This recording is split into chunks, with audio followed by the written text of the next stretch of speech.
Welcome to public TV news బులెటిన్ల ముందుగా headlines. YSN restaurant ను ప్రారంభించిన వైఎస్ఆర్సీపీ నంద్యాల జిల్లా అధ్యక్షుడు శ్రీ కాటసాని రాంభూపాల్ రెడ్డి. మహబూబాబాద్ లో బీఆర్ఎస్ పార్టీ ఆధ్వర్యంలో జరగనున్న మహాధర్నాకు కేటీఆర్ హాజరు.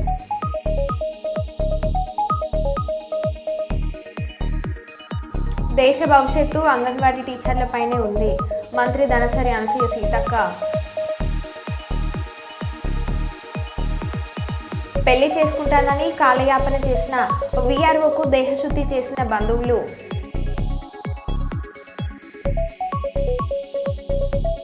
రెసిడెన్షియల్ హాస్టల్స్ పై సంబంధిత అధికారులతో జిల్లా కలెక్టర్ కోయ శ్రీహర్ష సమావేశం. రైతుల కోసం బీఆర్ఎస్ పార్టీ పోరాటం ఆగదు కేటీఆర్.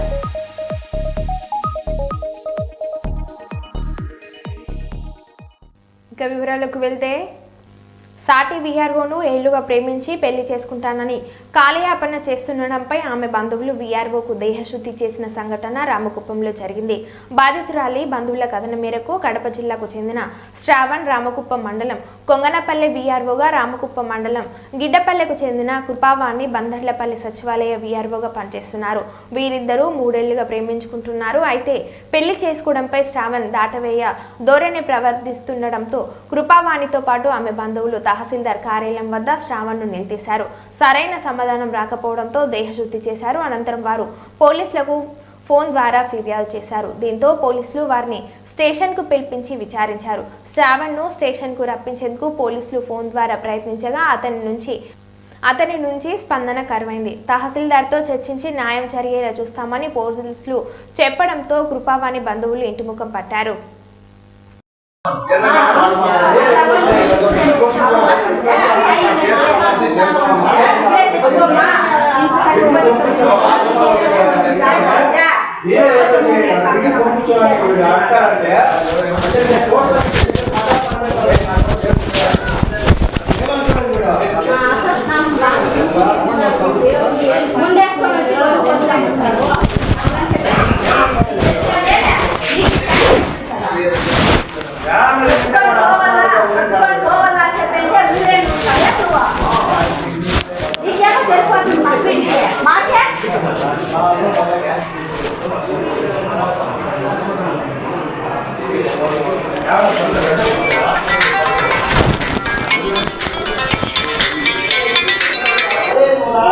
హలో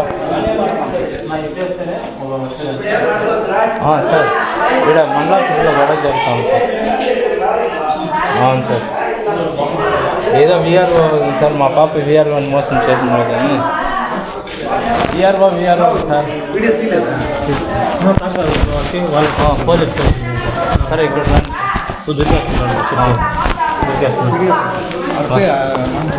సార్ ఇక్కడ ఏదో మోసం చేస్తున్నాడు పాపని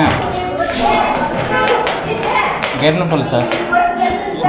అవును సార్, మోసం చేస్తున్నాడు సార్. ప్రేమించి పెళ్లి చేసుకుంటామని 4 ఏళ్ళు ఇంకా అట్లా ఇచ్చేసుకుని వీడ రానుకుంటున్నారు సార్. శ్రావణంని వైనా వీఆర్ఓని సార్.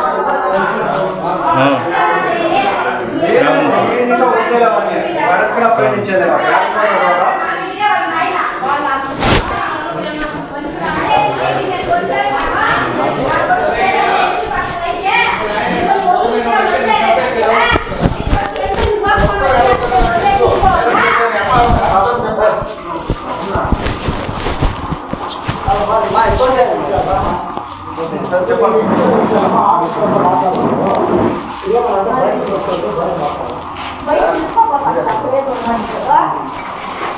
సీక్రెట్ గా వచ్చి రూమ్ లోనే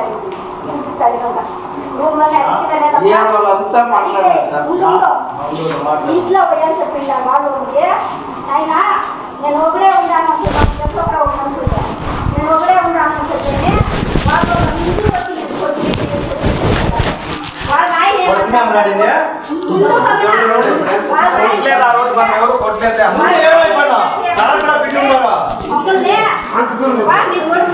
వాళ్ళ తెలీదు మీ కొడుకుని మా పాపని వాళ్ళ ఇంటికి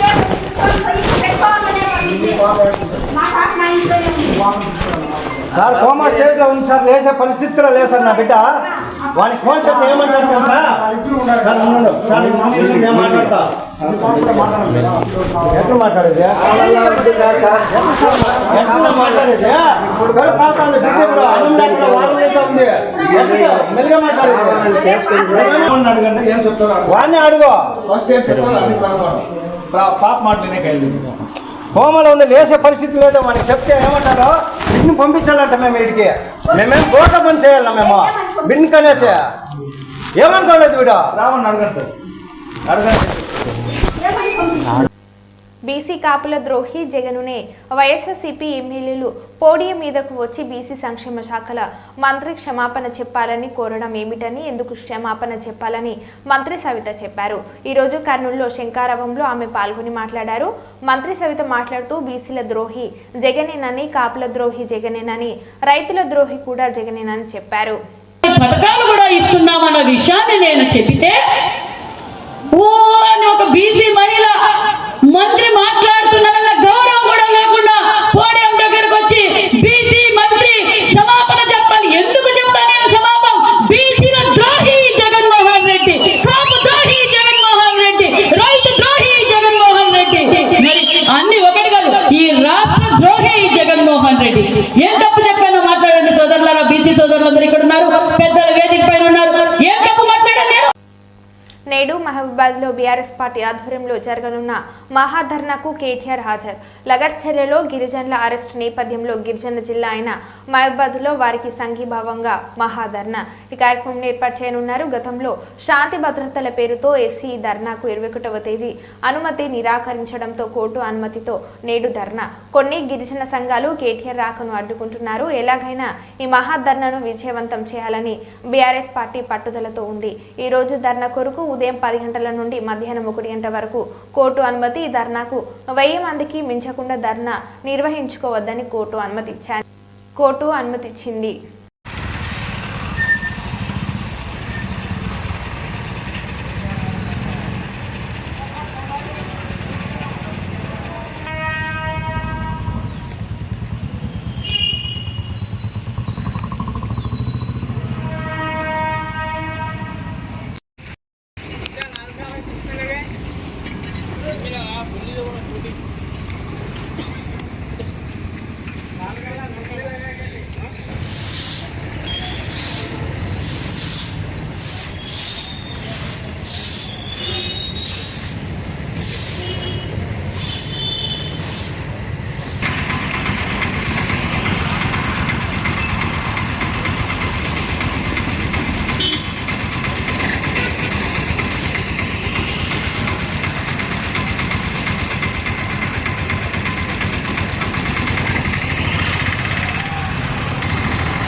మరి దీంట్లో మళ్ళీ ఈడొకటి వస్తుంది అదొకటి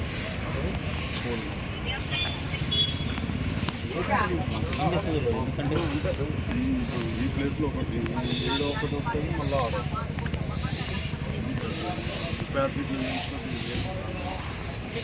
అక్కడ వస్తే మనం జిల్లా కేంద్రంలో ఉన్నాము. మాకు కూడా ఏదైతే గిరిజన దళిత పేదరికపై కాంగ్రెస్ మరియు హైకోర్టు డైరెక్ట్ ఇచ్చిన క్రమంలో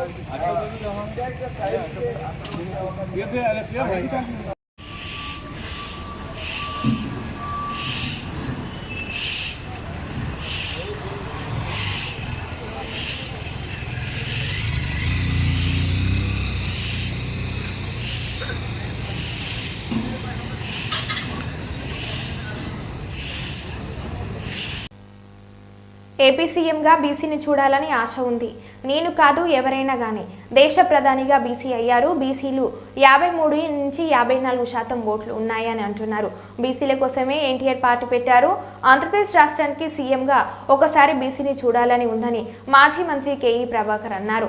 ఈరోజు కర్నూలు నగరంలోని ఆదర్శ పాఠశాలల గ్రౌండ్లో బీసీల శంఖారావం వనభోజన మహోత్సవ కార్యక్రమం రాష్ట్ర మహాసభ కార్యక్రమంలో పాల్గొన్నారు. మాజీ మంత్రి కేఈ ప్రభాకర్ మాట్లాడుతూ బీసీ భారతదేశానికి ప్రధాని అయ్యారు అని అన్నారు. ఆంధ్రప్రదేశ్ రాష్ట్రానికి ముఖ్యమంత్రిగా బీసీని చూడాలని ఆశగా ఉందని, నేను కాదు ఎవరైనా గాని అని మాజీ మంత్రి ప్రభాకర్ చెప్పారు. 53% ఓట్లు బీసీలవని, ఎక్కడైనా గెలిపించే ఛాన్స్ బీసీలకు ఉందని అన్నారు.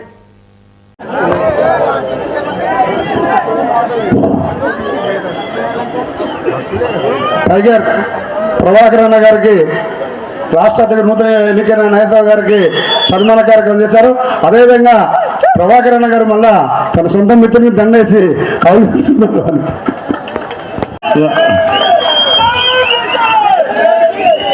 రాష్ట్ర ఇన్ఛార్జిగా నూగాలమ్మ ఇరువురు బీసీ హక్కుల కోసం, ఐక్యత కోసం, బీసీ రాజ్యాధికారి కోసం చేసే కృషి చేయగలరని ప్రమాణం చేస్తున్నాం. Thank you very much. Me BC ఆశయాల కోసం, బీసీల అభివృద్ధి కోసం,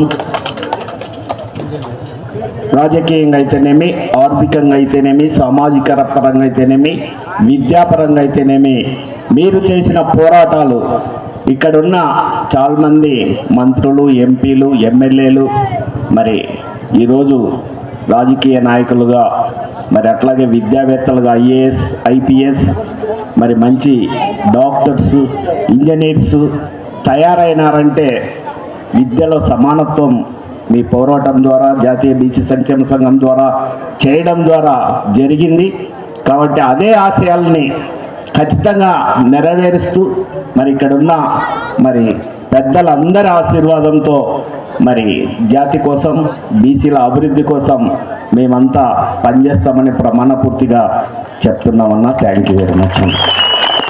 పథకాలు ఇచ్చారు, మరి స్వయం ఉపాధి పథకం ఎక్కడా? మళ్ళీ మేము సంక్షేమ పథకాలు ఇస్తున్నాం, మళ్ళీ స్వయం ఉపాధి పథకాలు కూడా ఇస్తున్నామన్న విషయాన్ని నేను చెబితే ఓ అని ఒక బీసీ మహిళ మంత్రి మాట్లాడుతున్నారన్న గౌరవం కూడా లేకుండా పోడియం దగ్గరకు వచ్చి బీసీ మంత్రి క్షమాపణ చెప్పాలి. ఎందుకు చెప్తాను నేను క్షమాపణ? బీసీల ద్రోహి జగన్మోహన్ రెడ్డి, కాపు ద్రోహి జగన్మోహన్ రెడ్డి, రైతు ద్రోహి జగన్మోహన్ రెడ్డి, మరి అన్ని ఒకటి కాదు, ఈ రాష్ట్ర ద్రోహి జగన్మోహన్ రెడ్డి. ఏం తప్పు చెప్పానో మాట్లాడండి సోదరులారా, బీసీ సోదరులందరూ ఇక్కడ ఉన్నారు, పెద్దల వేదిక పైన ఉన్నారు. ఏం తప్పు మాట్లాడండి? మళ్ళీ ఈరోజు నాకు చాలా ప్రోగ్రాంలు ఉన్నాయి, బర్త్డే ప్రోగ్రాము. అందులో ఈరోజు ఈ ప్రోగ్రాం కూడా కావడం నా అదృష్టంగా భావిస్తాను. ఎందుకంటే మీ అందరి ఆశీస్సులు, బ్లెస్సింగ్స్ తీసుకోవడానికి అవకాశం కల్పించినందుకు మన అందరికీ కూడా మరొకసారి ధన్యవాదాలు తెలియజేసుకుంటున్నా. ఏది ఏమైనా కానీ అంటే ఈరోజు దేశ ప్రధాని బీసీ అయినా, మళ్ళీ ఒక్కసారైనా ఆంధ్రప్రదేశ్ ముఖ్యమంత్రిగా బీసీలను చూడాలని ఉంది ఆ కోరిక. అంటే నేను కాదు, ఎవరైనా కానీ వాళ్ళ ఆ బీసీలను ఉంటే బాగుంటుందనే ఉద్దేశం కూడా, అంటే ఆశ. ఎందుకంటే 53%, 56% అని చెప్పుకుంటున్నాము, మన ఓట్లు సీట్లు మాత్రం వాళ్ళవి. కానీ ఈరోజు మనం అనుకుంటే ఎక్కడైనా గెలిపించే మన ఛాన్స్ మనకు ఉంది. కాబట్టి మనం ఈరోజు ఈ తెలుగుదేశం పార్టీకి పూర్తిగా ఎన్నంటి ఉన్నాము అంటే ఒక బీసీలే అని చెప్పేసి మరి నేను కోరుకుంటున్నా. ఎందుకంటే మన మాజీ నందమూరి తారక రామారావు గారు పెట్టింది ఈ పార్టీ బీసీల కోసమే తెలుగుదేశం పార్టీ పెట్టింది అని మీ అందరికీ కూడా తెలిసిన విషయమే. అటువంటి పార్టీని ఈరోజు నారా చంద్రబాబు నాయుడు గారు బీసీలకు అండగా మరి మనల్ని నడిపిస్తున్నాడు అంటే మరి ఆయనకి ధన్యవాదాలు తెలియజేసుకుంటూ, మరి అవకాశం ఇచ్చిన మీ అందరికీ మరొక్కసారి ధన్యవాదాలు తెలియజేసుకుంటూ నాకు సెలవు ఇప్పిస్తే మరి నాగేశ్వరరావు గారు నాయకత్వ లక్షణాల పెంపుపై మండల విద్యాధికారులకు, ఉన్నత పాఠశాలల ప్రధాన ఉపాధ్యాయులకు 6 రోజుల శిక్షణ కార్యక్రమం రాఘవేంద్ర బీఈడీ కళాశాలల నన్నూరు గ్రామంలో టోల్గేట్ నంద్యాల రోడ్డు నందు విజయవంతంగా ముగిసింది.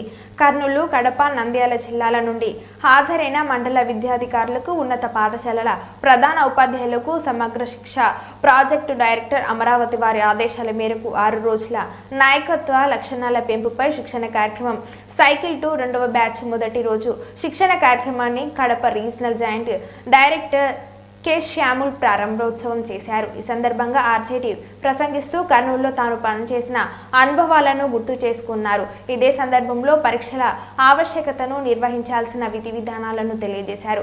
ఈ కార్యక్రమంలో ఉపాధ్యాయులు, ప్రధాన ఉపాధ్యాయులు నాయకత్వ లక్షణాలను పెంపొందించుకొని విద్యార్థులు సర్వతో ముఖాముఖికి పాటుపడాలని తెలియజేశారు. కర్నూలు డీఈఓ శ్యాంపాల్ ఇక్కడ అన్ని చేసిన ఏర్పాట్లను పరిశీలించారు. నాకు అర్థమవుతుంది. ఇంకా ఒక వాక్యం చెప్పండి లేదా 2 వాక్యాలు చెప్పండి, ఒక్కొక్కరు అందరికి అవకాశం వస్తుంది. సురేష్ ప్రార్థనా గీతాన్ని ఎంత అద్భుతంగా, ఎంత మధురంగా, వండర్ఫుల్. ముందుగా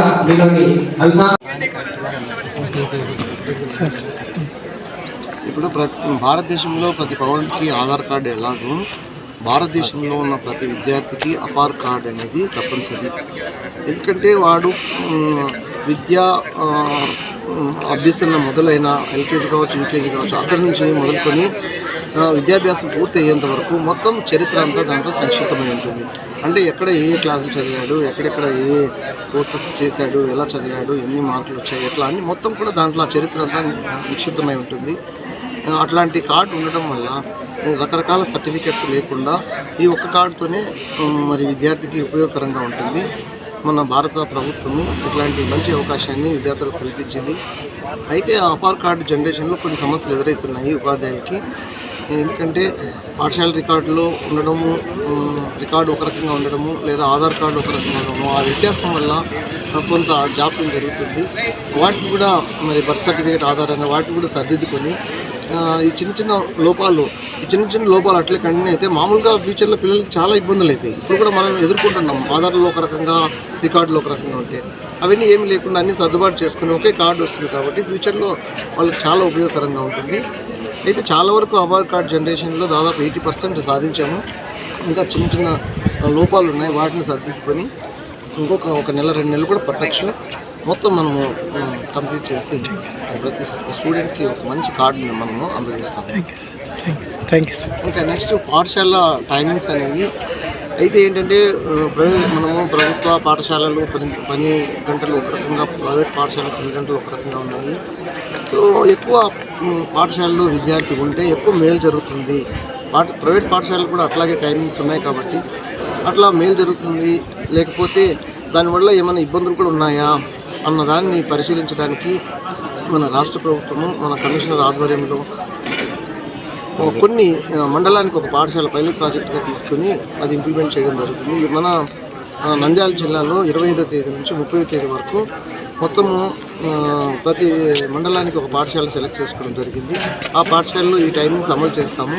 అమలు చేసిన తర్వాత విద్యార్థుల నుంచి, తల్లిదండ్రుల నుంచి, ఉపాధ్యాయుల నుంచి ఫీడ్బ్యాక్ తీసుకోవడం జరుగుతుంది. ఒక ఫార్మేట్ కూడా క్రియేట్ చేయడం జరిగింది. ఆ ఫార్మేట్ ఆధారంగా వాళ్ళ నుంచి ఫీడ్బ్యాక్ తీసుకోవడం జరుగుతుంది. అందరికి కూడా ఆమోదయోగ్యమైతేనే అది ముందుకు జరుగుతుంది. లేదా అందరూ వ్యతిరేకించడమో లేకపోతే ఇబ్బందికరమైన పరిస్థితులు ఉన్నాయని తెలియజేసే సందర్భంలో దాన్ని ఉపసంహరించుకోవడం జరుగుతుంది. అంతేకాని ఏకపక్షంగా దాన్ని అమలు చేయడం. కేటీఆర్ మాట్లాడుతూ ఏ తప్పు చేయని పట్నం నరేందర్ రెడ్డిపై అక్రమ కేసులు పెట్టారు. నా కోసం కాదు, ప్రజల కోసం పోరాటం చేస్తానని పట్నం నరేందర్ రెడ్డి అన్నారు. మాకంటే పట్నం నరేందర్ రెడ్డి ధైర్యంగా ఉన్నారు. రేవంత్ రెడ్డి ప్రభుత్వంలో ప్రజల కోసం పోరాటాలు చేసేవారు జైలులో ఉన్నారు. అరాచకాలు, అక్రమాలు చేసేవాళ్ళు బయట ఉన్నారు. రేవంత్ రెడ్డి సొంత నియోజకవర్గంలో మాజీ సర్పంచ్ ఇంటికి అడ్డంగా గోడ కట్టి రేవంత్ రెడ్డి ఆయన బ్రదర్స్ వేధించడంతో వేధింపులు తట్టుకోలేక ఆత్మహత్య చేసుకున్నాడు. రేవంత్ రెడ్డి నియంత పాలన సాగదు. నీ నియంత పాలన నీ నియోజకవర్గం నుండే ప్రారంభమవుతుంది. రైతుల కోసం బీఆర్ఎస్ పార్టీ పోరాటం ఆగదు అని అన్నారు.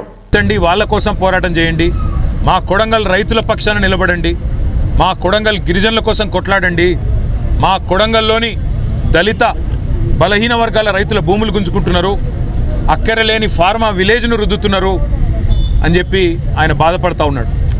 వాస్తవం ఏంటి అంటే ఈరోజు సంగారెడ్డి జైలు నుంచి మొదలు పెడితే చెర్లపల్లి జైలు దాకా అమాయకులేమో జైల్లో ఉన్నారు. కానీ కొడంగల్ నుంచి కొండారెడ్డిపల్లె దాకా అరాచకాలు చేస్తున్న దుర్మార్గులేమో ఇవాళ గద్దెనెక్కి కూర్చున్నారు. మీరు చూస్తూ ఉన్నారు. కొడంగల్లోనేమో పేద రైతుల భూములు గుంజుకునే ప్రయత్నం ఒకవైపు, ఇష్టం వచ్చినట్టు భూములు ఇవ్వమంటే అర్ధరాత్రి ఇండ్ల మీద పడి ఆడవాళ్ళు చిన్నపిల్లలను చూడకుండా అరాచకాలు చేస్తున్నది కాంగ్రెస్ ప్రభుత్వం రేవంత్ రెడ్డి నాయకత్వంలో. మరొకటి నిన్ననే చూసినాం, కొండారెడ్డిపల్లి రేవంత్ రెడ్డి సొంత ఊరు. ఒక మాజీ సర్పంచ్ పెద్ద ఆయన సాయిరెడ్డి 85 ఏళ్ళు ఇదే రేవంత్ రెడ్డి కోసం మన ఎలక్షన్లో కూడా తిరిగిండు, ఓట్లు వేయించిండు. అట్లాంటి పెద్ద ఆయన మీద కూడా ఇవాళ పగబట్టి ఆయన ఇంటికి అడ్డంగా గోడ కట్టి తవ్వ లేకుండా చేస్తే ఆ శోభ, ఆ అవమానం సొంత ఊరిలో సర్పంచ్గా పనిచేసిన ఊరిలో పేద రైతులు ఎవరైతే చెయ్యని తప్పుకు కేవలం మా భూమి ప్రభుత్వం దౌర్జన్యంగా గుంజుకుంటే ఊకోము ఇయ్యము అన్న ఒకే ఒక్క మాటకి ఇవాళ జైళ్లలో మగ్గుతున్న ఆ కుటుంబాలకు మేము ఒకటే చెప్తా ఉన్నాం, మీరు భయపడాల్సిన అవసరం లేదు. మీ వెనుక కేసీఆర్ ఉన్నాడు, తప్పకుండా న్యాయం ధర్మం గెలుస్తుంది. న్యాయస్థానంలో కొట్లాడదాం. మిమ్మల్ని రేవంత్ రెడ్డి 4 రోజులు జైల్లో పెడతాడేమో కానీ తప్పకుండా భవిష్యత్తులో మళ్ళీ రేవంత్ రెడ్డికి రాజకీయ భవిష్యత్తు లేకుండా చేసే గుణపాఠం చెప్పవలసిన బాధ్యత మన మీద ఉన్నదనే మాట కూడా రాష్ట్రంలోని పేద గిరిజన బలహీన వర్గాల రైతాంగానికి విజ్ఞప్తి చేస్తూ మీ అందరికి కూడా పాత్రికేయ మిత్రులకు కూడా ధన్యవాదాలు. ఈ పేదల పోరాటాన్ని ప్రజలకు తెలియజేసే విధంగా చెబుతున్నందుకు, చూపెడుతున్నందుకు మీడియాకు కూడా మా అందరి తరఫున కూడా ధన్యవాదాలు తెలియజేస్తా ఉన్నాం. Thank you. కొడంగల్ మాజీ శాసనసభ్యుడు పేద గిరిజన దళిత బలహీన వర్గాల రైతుల తరఫున పోరాటం చేసిన పాపానికి ఈరోజు జైలు పాలై రేవంత్ రెడ్డి కక్షపూరిత వైఖరి వల్ల జైల్లో శిక్షణ అనుభవిస్తున్న, చేయని తప్పుకు శిక్షణ అనుభవిస్తున్న మా సోదరుడు నరేందర్ రెడ్డి గారిని కలిసి నేను, మా మహబూబ్ నగర్ జిల్లా పార్టీ అధ్యక్షులు మాజీ మంత్రి లక్ష్మారెడ్డి గారు, మరొక మాజీ మంత్రి పెద్దలు శ్రీనివాస్ గౌడ్ గారు, మాజీ హోంమంత్రి ఎమ్మెల్సీ మహమూద్ అలీ గారు, ఉప్పల్ ఎమ్మెల్యే లక్ష్మారెడ్డి గారు, మేడ్చల్ జిల్లా పార్టీ అధ్యక్షుడు ఎమ్మెల్సీ షంబీపూర్ రాజు గారు, మల్కాజ్గిరి పార్లమెంటు మొన్ననే పోటీ చేసిన బీఆర్ఎస్ అభ్యర్థి రాగిడి లక్ష్మారెడ్డి గారు అందరం కలిసి వారిని పరామర్శించడం జరిగింది. సొంత కాన్స్టిట్యున్సీ అయితే నీ సామ్రాజ్యమా, నువ్వేమైనా రారాజువా, నువ్వేమైనా చక్రవర్తివా, లేక 1000 ఏళ్ళు బతకనికి వచ్చినవా? సొంత ఊరైతే, సొంత నియోజకవర్గం అయితే నేను ఆడింది ఆట పాడింది పాట అంటే నువ్వు నీ అంత కాదు, నువ్వు చక్రవర్తివి కాదు రేవంత్ రెడ్డి. నీలాంటి వాళ్ళు చాలామంది కొట్టుకపోయినారు, నువ్వు కూడా కొట్టుకపోతావు. ఒకటి మాత్రం పక్కా, ఇవాళ కొడంగల్ నుంచి కొండారెడ్డిపల్లి దాకా కాంగ్రెస్ ప్రభుత్వం చేస్తున్న అరాచకాలు, శిశుపాలుడి తప్పులు ఎట్లయితే ప్రజలు ఆనాడు లెక్కబెట్టినారో ఇప్పుడు రేవంత్ రెడ్డి పాపాలు కూడా అట్లే లెక్కబెడతా ఉన్నారు. భూ కుంభకోణాలు, ఫార్మా విలేజ్ల పేరిట చేస్తున్న దౌర్జన్యాలు, పేద గిరిజన రైతుల మీద, వారి కుటుంబాల మీద అర్ధరాత్రి బందిపోట్లను పట్టుకుని తప్పుడు పోయినట్టు 100 మంది పోలీసులు పోయి దాడి చేయడం, విచ్చలవిడిగా అధికారం ఉంది కదా అని చెప్పి ఇవాళ సాయిరెడ్డి గారు కానీ, అనుముల గురవారెడ్డి కానీ ఆత్మహత్యలు చేసుకునే విధంగా వారి మీదకి ఒత్తిడి తెచ్చి సొంత గ్రామంలో చేస్తున్న అరాచకం, ఇవన్నీ కూడా పాపం పండే రోజు దగ్గరలోనే ఉన్నది.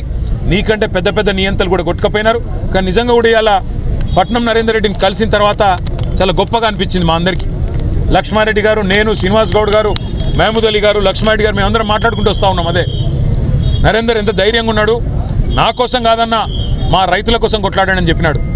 మా మహబూబాబాద్లో మీరు ఏదో సంఘీభావంగా ధర్నా పెట్టినారంటే బాగా చేయండి అని చెప్పి విజ్ఞప్తి చేసినాడు. రాష్ట్రంలోని గిరిజనులందరికీ తెలిసేటట్టు. జంగ్యామ జిల్లా లింగాలగనపురం మండలం వడిచెర్లలో ఘనంగా అయ్యప్ప స్వామి కరకమలముల చేత అత్యంత వైభవోపేతంగా నిర్వహించారు. వందలాది అయ్యప్ప భక్తుల సమక్షంలో అయ్యప్ప స్వామికి భక్తి భజనల నడుమ అభిషేకాది కార్యక్రమాలను అత్యంత భక్తి శ్రద్ధలతో నిర్వహించారు. వాణ్యానం బాలు గురుస్వామి, గుడిగిల్లే మల్లేశం గురుస్వామి, విష్ణుస్వామి ఆధ్వర్యంలో అయ్యప్ప గానామృతంతో భక్తులను ఆధ్యాత్మిక ధ్యానంలో ఉలాలించారు. అనంతరం 10 బండిపై ఏర్పాటు చేసిన పడిని కాల్చి ప్రత్యేక పూజలను నిర్వహించారు. సుమారు 3 గంటల పాటు కొనసాగిన పడి పూజ కార్యక్రమంలో భక్తులు, గ్రామస్తులు భక్తి భావంతో ఉప్పొంగిపోయారు. అనంతరం అయ్యప్ప స్వాములకు, భక్తులకు అన్నదాన కార్యక్రమాన్ని నిర్వహించారు. ఈ కార్యక్రమంలో రేగుగిరి గురుస్వామి, ఎరుకల శ్రీనివాస్ గౌడ్ గురుస్వామి, మర్కాల కృష్ణారెడ్డి గురుస్వామి, రామచందర్ గురుస్వామి, పోతుల కిరణ్ గురుస్వామి, గోపాల్ గురుస్వామి తదితరులు పాల్గొన్నారు.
మరో బులెటిన్లో మళ్ళీ కలుద్దాం. Stay tune.